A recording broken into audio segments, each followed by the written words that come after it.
Hello students. मैं doctor Indu Kumari, department of psychology, NLS college, Jaitpur, Daudpur, from JP university Chhapra. आज मैं UG part 2 के students के लिए पेपर 3 में सांख्यिकी के अंतर्गत कोरिलेशन के बारे में चर्चा करूंगी कि कोरिलेशन किसे कहते हैं और इसके क्या क्या प्रकार हैं, कौन कौन से। तो आज का हमारा टॉपिक है कोरिलेशन। हमारे दैनिक जीवन में सहसंबंध या कोरिलेशन शब्द का बहुत ही प्रचलन है, क्योंकि इसका प्रयोग हम सभी किसी न किसी रूप में करते ही हैं।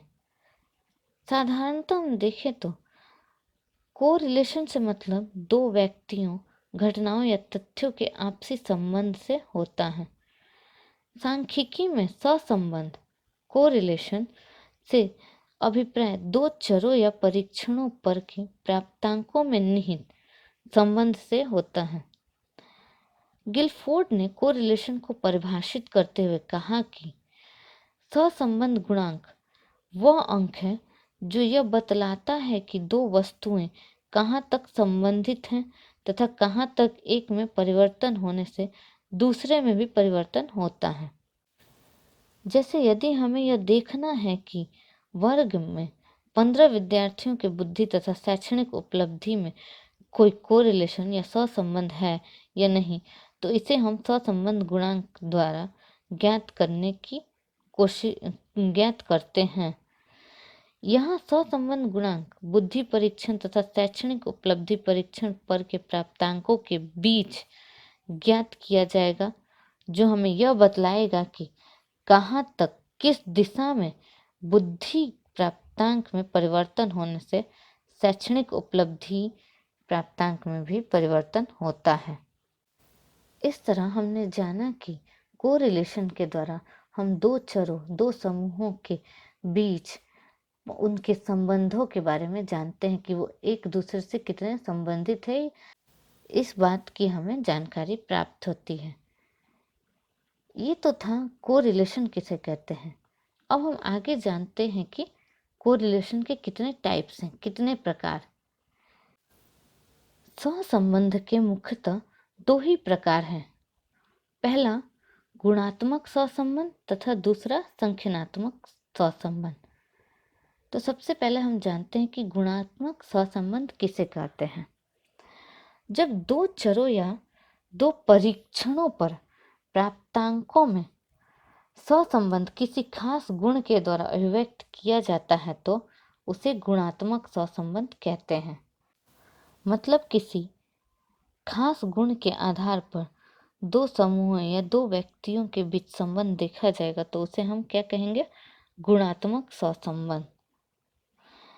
गुणात्मक सहसंबंध के दो प्रकार होते हैं। पहला रेखीय सहसंबंध। जब दो चरों या दो परीक्षणों पर के प्राप्तांकों के सहसंबंध में एक सीधा रेखा द्वारा व्यक्त किया जाता है। सहसंबंध को एक सीधे रेखा द्वारा व्यक्त किया जाता है तो वह सहसंबंध रेखीय सहसंबंध कहलाता है। जब सीधी रेखा के द्वारा व्यक्त किया जाएगा एक दूसरे के बीच के संबंध को तो क्या कहेंगे? उसे रेखीय सहसंबंध। दूसरा है वक्र रेखीय या आरेखीय सहसंबंध। इसको वक्र रेखीय या आरेखीय दोनों ही कहा जाता है। जब दो चरों या दो परीक्षणों पर के प्राप्तांकों के बीच सहसंबंध को एक सीधी रेखा द्वारा व्यक्त न करके एक टेढ़ी रेखा या वक्र रेखा द्वारा व्यक्त किया जाता है तो यह सहसंबंध वक्र रेखीय या आरेखीय सहसंबंध कहलाता है।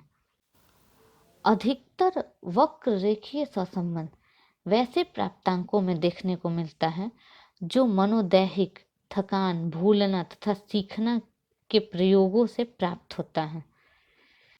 अब हम सहसंबंध के दूसरे प्रकार की चर्चा करते हैं कि संख्यात्मक सहसंबंध किसे कहते हैं। जब दो चरों या दो परीक्षणों के प्राप्तांक का सहसंबंध रेखा द्वारा अभिव्यक्त न कर संख्या द्वारा अभिव्यक्त किया जाता है तो उसे संख्यात्मक सहसंबंध कहते हैं। मतलब कि उसमें आपको ग्राफ बना के नहीं दिखाना है, रेखा बना के नहीं दिखाना है कि उन दोनों के बीच कितना सहसंबंध है और किस लेवल तक है। आपको यहाँ संख्या द्वारा व्यक्त करना है कि दोनों के बीच में कितना सहसंबंध है। संख्यात्मक सहसंबंध के 3 प्रकार होते हैं। पहला, धनात्मक सहसंबंध, पॉजिटिव कोरिलेशन। जब दो चरों के बीच का संबंध ऐसा होता है कि एक में किसी तरह का परिवर्तन होने से दूसरे में भी ठीक उसी तरह का परिवर्तन हो, तो इस संबंध को क्या कहेंगे? धनात्मक सहसंबंध। क्योंकि एक में जैसे परिवर्तन हो रहा है दूसरे में भी ठीक वैसे ही परिवर्तन हो रहा है। जैसे व्यक्ति की आयु में वृद्धि होने के साथ साथ उसकी संवेगात्मक परिपक्वता में वृद्धि होती है। जैसे जैसे व्यक्ति की आयु बढ़ती है वैसे वैसे उसके संवेगात्मक परिपक्वता भी बढ़ती जाती है। तो यहाँ क्या है, जैसे जैसे आयु बढ़ रही है परिपक्वता भी बढ़ रही है, तो दोनों में समान रूप से वृद्धि हो रही है। तो ये क्या हो गया? ये धनात्मक सहसंबंध का एक उदाहरण हो गया। दूसरा, ऋणात्मक सहसंबंध। ऋणात्मक सहसंबंध धनात्मक सहसंबंध के विपरीत स्थिति में पाया जाता है। जब दो चरों के बीच का संबंध ऐसा होता है कि एक में वृद्धि होने पर दूसरे में घटने की प्रवृत्ति देखी जाती है, तो यह संबंध ऋणात्मक सहसंबंध कहलाता है।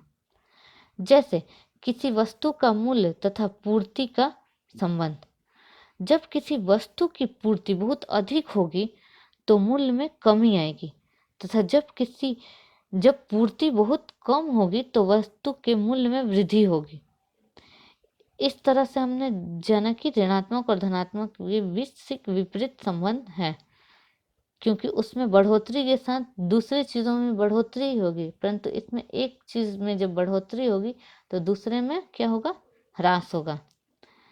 इसी तरह से थकान तथा सीखना का संबंध प्राय ऋणात्मक ही होता है, क्योंकि जैसे जैसे प्रयोज्य में थकान बढ़ती है वैसे वैसे सीखने की मात्रा क्या होती है? कम होती जाती है। समझ में आया? तीसरा है शून्य सहसंबंध, जीरो कोरिलेशन। जब दो चरों के बीच कोई संगत संबंध नहीं होता तो उसे हम शून्य सहसंबंध कहते हैं। शून्य सहसंबंध से दो चरों के बीच संबंध का अभाव ज्ञात होता है तथा इसकी अभिव्यक्ति जीरो द्वारा की जाती है।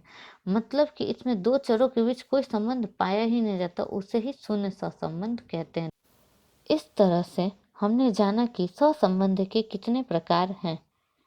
आज के लिए इतना ही। धन्यवाद।